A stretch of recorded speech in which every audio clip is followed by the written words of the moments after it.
team. We have a very special guest today, and I hope you can hear me over all the noise back here with rivet guns and drills and so forth. What we're doing is we are building an airplane in the EAA booth here in 1 week. We hope to have the airplane not quite flyable, but pretty close by the end of the week, yes? And I am very fortunate to sit here with a woman from Ghana. Her name is Patricia Mawuli Porter. Did I get that right? That's right. Very good. And welcome. Thank you. Thank you. Thank you. So tell me your background and how did you end up helping youth in Oshkosh, Wisconsin when you live in Ghana? I'm a pilot professionally and an engineer as well. So I come from Ghana in West Africa, and at home I build a lot of the Zenith CH701s, and at the moment building the Zenith CH801, which is 4-seater version of the 2-seat. And about a month ago, I heard about EAA Air Venture, of course. About 3 years ago, I was here as well, my first time. And so this year, when I heard there was going to be a plane being built, which is going to be the CH701 Cruiser, and they had different teams. They have a lot of leaders to lead the teams, but unfortunately, there was no woman in the industry who already built aircraft. And when I heard this, I said, I'm more than happy to come and help. And since in Ghana already a lot of my focus is on women, teaching them aviation and engineering, I said I'm more than happy to come and help the youth do this, and this is why I'm here. Wonderful. So when you say engineer, is that the equivalent of an airframe and power plant license in this country? What does engineer mean? I think most people will call it mechanic. Yeah. Okay, so a mechanic, and I understand you're also a CFI. And I'm the only woman's flight instructor in the whole of West Africa. You're amazing. Thank you. But everybody tells you that, right? I think, yes, everybody tells me I'm amazing. Wonderful. That's really great. So you've come up here and you've now spent all these, this is Thursday, and you have spent the first 4 days of the week working in this booth every day. Yes. And what are you right. mainly doing? Well, when I first started, my work was to lead the youth to be able to build the horizontal section of the aircraft, which is basically the stabilizer and the elevator. And so we did that in like 2 days. And everybody was kind of surprised because they thought it was going to take longer to do that. But I'm sorry, when you have done this before, it's kind of natural. It just comes really naturally. And I have the most amazing people working with me amongst every other person. They are young people and they are very enthusiastic. They are into it. They want to build aircraft. So for me, that was really cool. And they paid attention. They were ready to listen. And I learned a lot from them as well.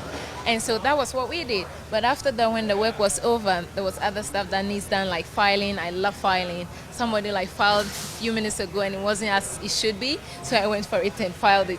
Kind of natural, really. Yes. Your enthusiasm is bubbling out of your skin. You know that?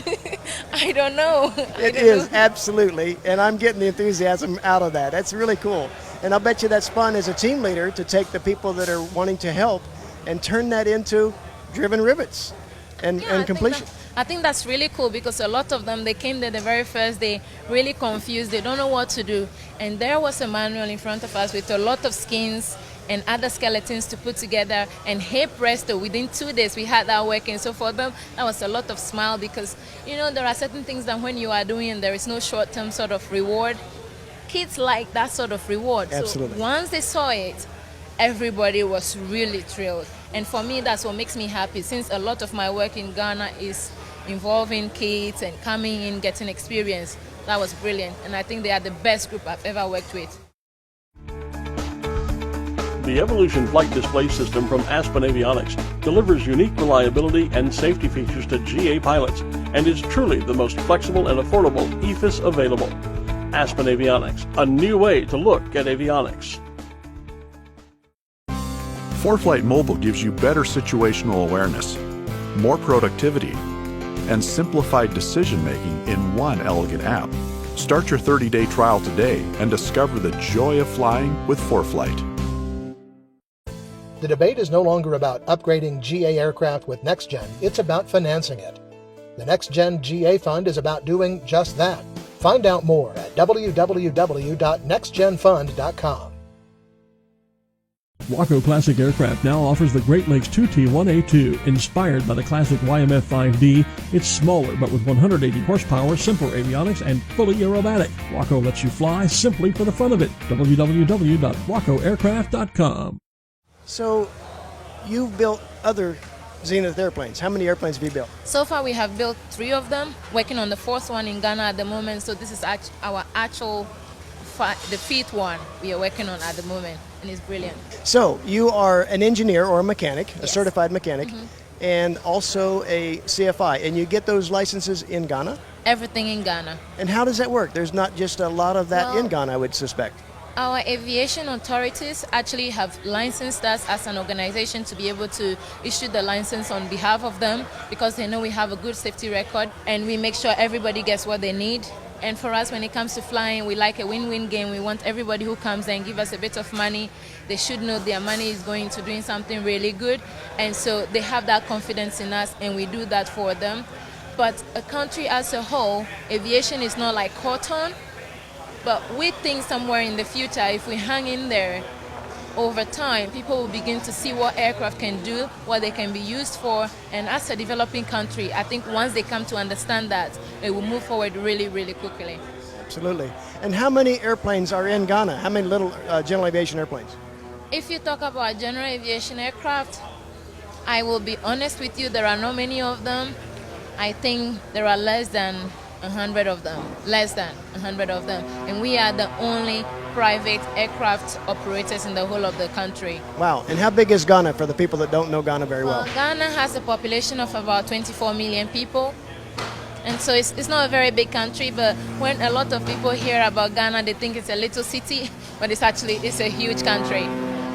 So all of this is an awful lot of stuff to do in life. I mean, you're working on airplanes, you're teaching people airplanes. I understand you have a couple of NGOs that you're also involved Yes. in to bring this information and this passion that you share with a lot of people back into the community so that other people can benefit from that. Is that true? Oh, absolutely. The other organizations we have are like other NGOs, but we have only one commercial business, and every money that we make from there, we kind of divert straight into our NGO, like the like of Aviation and Technology Academy. Basically, we take students from other schools, focusing on girls, because women don't have many places in aviation.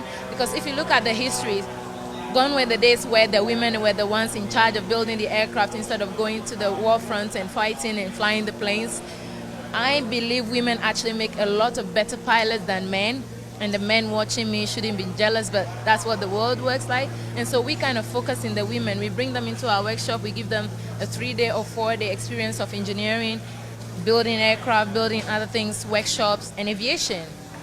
This is to boost their confidence, their courage, that women can actually do things that men can do, and we can do them better. Example is me, Melissa. There are so many other women. I met 3 Roses today.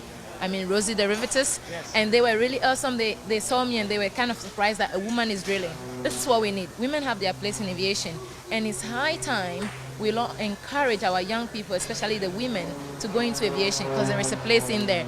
And the other organization, which is MOM, Medicine on the Move, at the moment, our Zenith CH701 we have like a huge hole in the bottom of the plane, and we take a lot of health educational materials. And when we go into rural communities where they don't have roads and potable water and education, we actually drop these packages to them to show them how to be healthy, washing their hands after using the loo, washing their hands before they eat, washing their hands before feeding their children is really important. And with this, we believe when we can do this in communities by changing lives through one flight at a time. And the common route is an airplane, is aviation. An airplane. Exactly. Aviation is really huge, and it changes lives. Well, you are doing amazing things, and I salute you. And I thank you for spending some time with us, because it's important to get the message out of what you're doing and let other people know that it's possible for them as well. Oh, thank you for having me. Absolutely. Thank If a you. woman from Ghana can get this done, think about how easy it is for most of us in the U.S. We have Yeah. more resources and more I have a availability. punchline I like to always tell every young person.